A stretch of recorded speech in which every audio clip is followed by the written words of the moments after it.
क्रिकेटरों से होती थी यौन संबंध बनाने की मांग। युवा क्रिकेटरों से होती थी यौन संबंध बनाने की मांग, भ्रष्टाचार पर भी खुलासा। नमस्कार, मैं हूं आपके साथ सोनल और आप देख रहे हैं एमएनएस न्यूज नेटवर्क। तो आइए खबरें देखते हैं विस्तार से।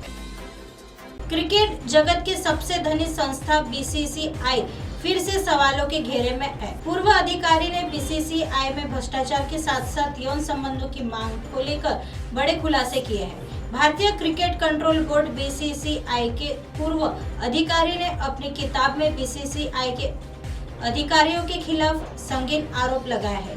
बीसीसीआई की भ्रष्टाचार रोधी इकाई एसीयू के पूर्व प्रमुख नीरज कुमार ने बीसीसीआई को कटघरे में खड़ा कर दिया है। नीरज कुमार ने अपनी पुस्तक ए कॉप इन क्रिकेट में बीसीसीआई पर खुलासा करते हुए लिखा कि यहाँ मैच फिक्सिंग से भी ज्यादा भ्रष्टाचार है। इसके अलावा बीसीसीआई की एसीयू के अध्यक्ष रहे नीरज कुमार ने बड़ा खुलासा किया कि क्रिकेट में भी यौन संबंध बनाने की मांग युवा महिला क्रिकेटरों से की जाती है। उनका दावा है कि उनके कार्यकाल में कई शिकायतें ऐसी आई थी। 3 साल तक एसीयू के प्रमुख रहे नीरज ने बताया कि यौन शोषण की शिकायतों पर किसी पर कोई कार्रवाई नहीं हुई।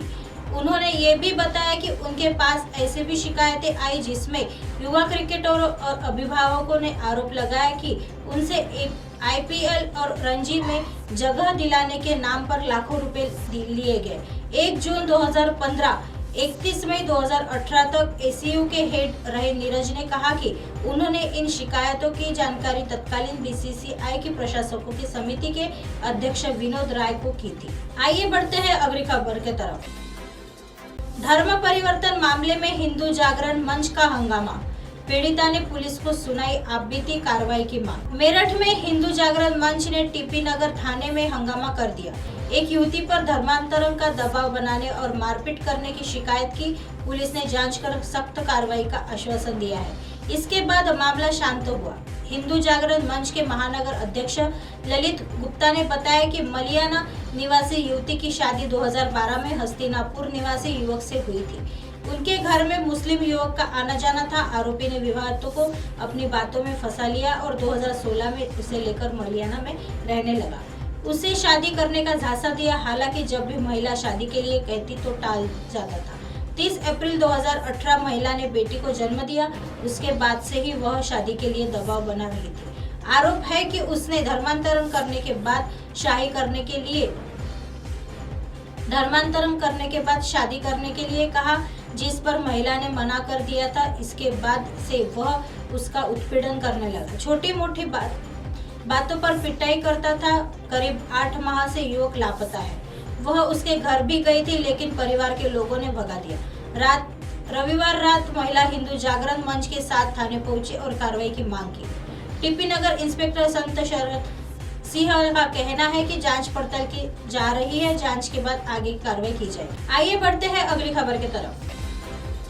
इंटरनेट मीडिया पर लाइव आया युवक, फंदा लगाकर दी जान, पत्नी पर लगाया आरोप। एमएनएस न्यूज संवाददाता के अनुसार वार्ड नंबर 12 में इंटरनेट मीडिया पर लाइव आने के कुछ देर बाद युवक ने घर पर फंदा लगाकर जान दे दी। मृतक की पहचान 40 वर्षीय घनश्याम दास के रूप में हुई है।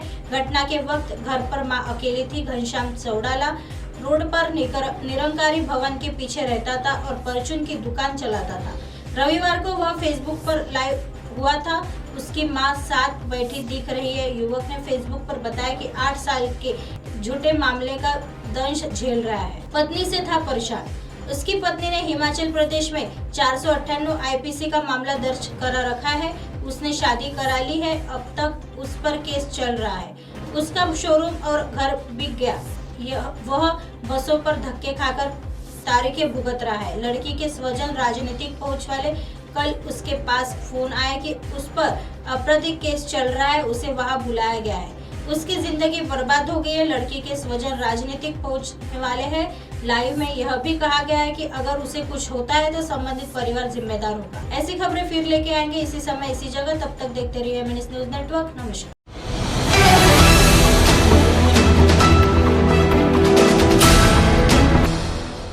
ये है एमएनएस न्यूज नेटवर्क और आप देख रहे हैं एमएनएस न्यूज।